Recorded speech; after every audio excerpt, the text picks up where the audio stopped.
Bonjour, nous allons continuer avec les exercices de Python.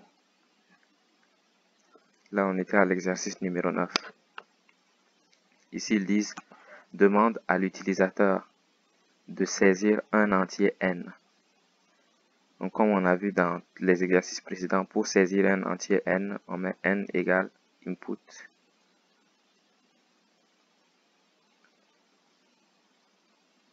Input va dire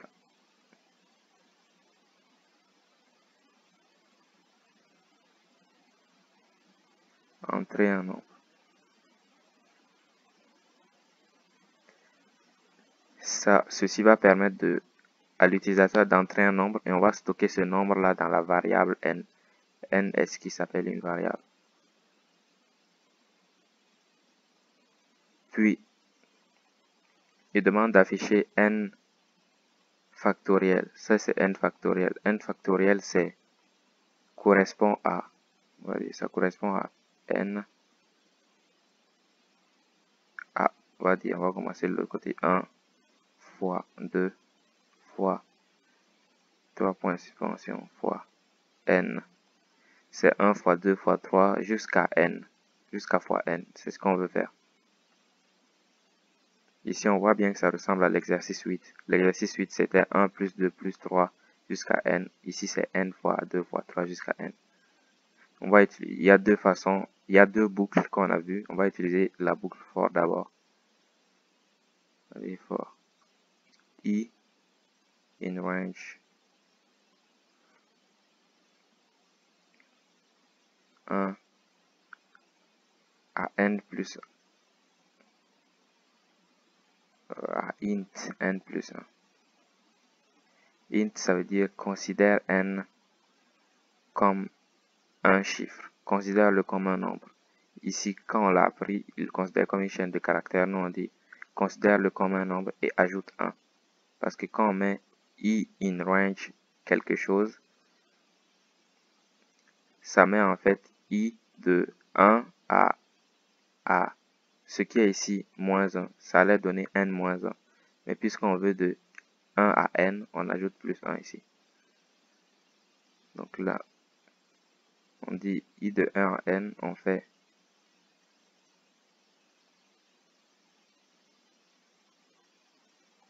nous allons prendre une variable à l'extérieur. On va dire total. Variable totale égale à 1. Donc on va faire ici total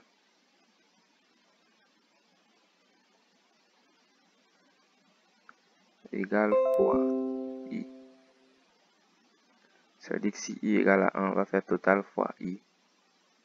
Quand i va être égal à 2, on va faire 2 fois le total, puis 3 fois le total, puis 4 fois le total, puis 5 fois le total, ainsi de suite jusqu'à n. Et à la fin, on fait print. Print total. Nous allons l'exécuter pour voir ce que ça donne. Donc, x.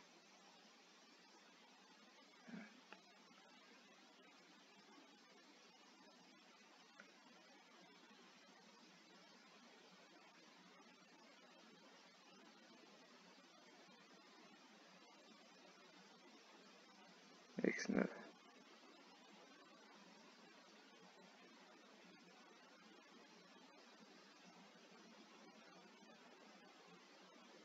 S'ils disent qu'on a fait une erreur, donc c'est fois égal. Là, ils disent entrer un nombre. Nous, on va entrer 3 parce qu'on sait que 1 fois 2 fois 3, ça donne 6. On va voir si c'est la bonne réponse. Oui, 6. Ça nous donne la bonne réponse. Ça veut dire que notre code ici est valable. Ça, c'est le code avec la boucle for. On va le faire aussi avec la boucle while pour voir ce qui se passe. Avec la boucle while, on va dire while. On va déclarer ici une autre variable. On va dire total égale à i égale à 1. Ça veut dire total égale à 1, i aussi égale à 1. On dit while i inférieur à int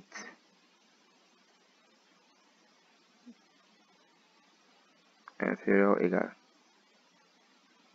Tant que i est inférieur ou égal à n, on fait la même opération qu'ici.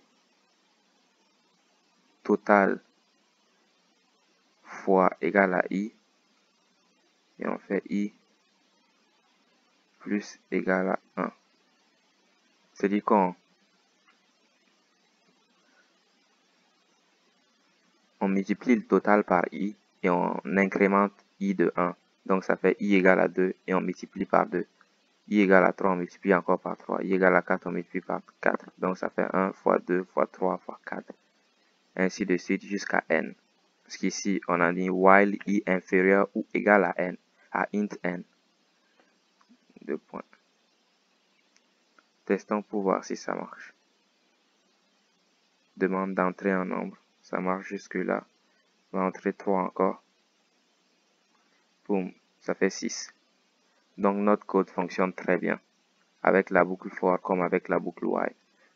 Quand vous faites un exercice, vous pouvez choisir le système qui vous plaît. Il y a des gens qui préfèrent la boucle for, d'autres la boucle while, mais parfois un est préférable à l'autre. Passons à l'exercice 10.